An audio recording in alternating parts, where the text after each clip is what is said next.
Greetings, Brian Keeler here. I'm back in my studio in Ithaca, New York, and I'm resuming this painting that hopefully you saw me in an earlier installment where I was doing the sunrise right out in the field over Keuka Lake north of Hammondsport. And the painting that you see on my easel is the same one. I've spent quite a bit of time though painting it and finishing it up. And I'm just doing some final touches here today, and I'll just sort of restate what I've already done just to affirm the decisions that I made early on that day.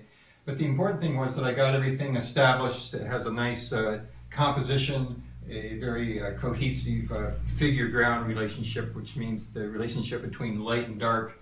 And all that was established in the first 20 minutes, half hour out there in the field over beautiful Keuka Lake. And I'm just going to restate some of the things that I talked about there, this relationship between the bales of this nice triangulation that I mentioned.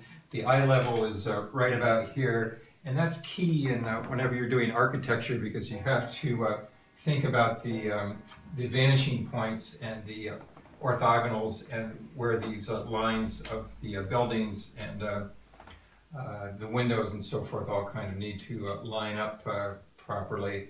I was far enough away from the barn that everything's kind of going on a horizontal level in the same way that the house is. And as I mentioned, the perspective was quite key in that respect. So you can come in close here, maybe point down to my palette here for a second. I'm mixing up just a warm light color using a little bit of cadmium yellow and this white, and I put a little bit of Naples yellow. So it's just a simple light color, and I'm going back in here on my painting and kind of confirming and restating that, and just bringing up the value. Whenever you apply color, you should always think, are you lightening it, are you warming it, and modeling it? So there's several things that are accomplished all at the same time when you're painting. One thing that I'm going to do is put in a few of these air holes, and I'm going to use my my maul stick here to steady my hand. I used this maul stick quite a bit when I was doing the finer details in the windows and so forth. So these are just a few final touches that I'm adding in here into these, I call them air holes. It's just where the light is passing through the trees here. And I could sort of, I talked about this in the earlier video, this highlighted area of the bales from the sunlight coming in here. And as I said, I invented the bales here to help augment this perspective issue of going back into space. But on the other one, the sunset version of Seneca Lake, the bales were actually there. And put a few air holes in here too. I'll do one other thing here of some of this light that's coming through here, just to kind of bring that out a little bit more. I had this sort of beam of light here, just kind of understate it, not do it too much, but there was some of this kind of effect here.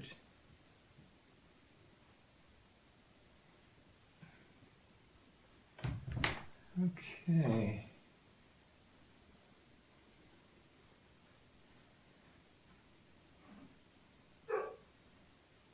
So, as I said, the painting was pretty much done when you first saw me here today.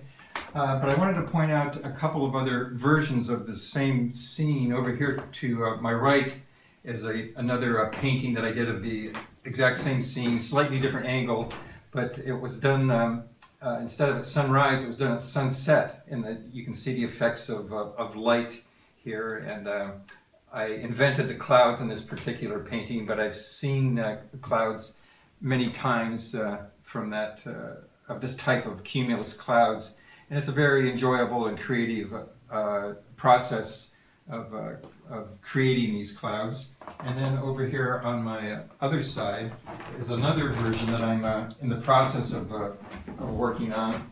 And this painting is also of the same scene, but I've put myself in here, a self-portrait, so to speak. So this one's about halfway down. I have quite a ways to go on it yet.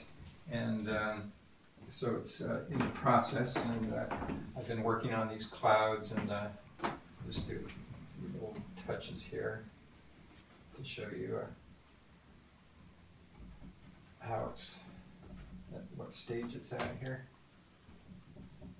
The sun coming up underneath of here, and catching these various clouds. And I have these different layers of clouds. I have the clouds organized, one layer, two layer, and then another layer behind that, and then eventually going back into space there. So that's what I wanted to show you here with this conclusion of the Keuka sunrise. And the important thing was that I started it right on location with a plein air painting, and then I've done these other variations. And I have this one other one also on the floor that I did as a plein air painting as well. In other words, I sat right there on location and did that painting. So I'm taking the same motif, same theme, and doing it at various times of day.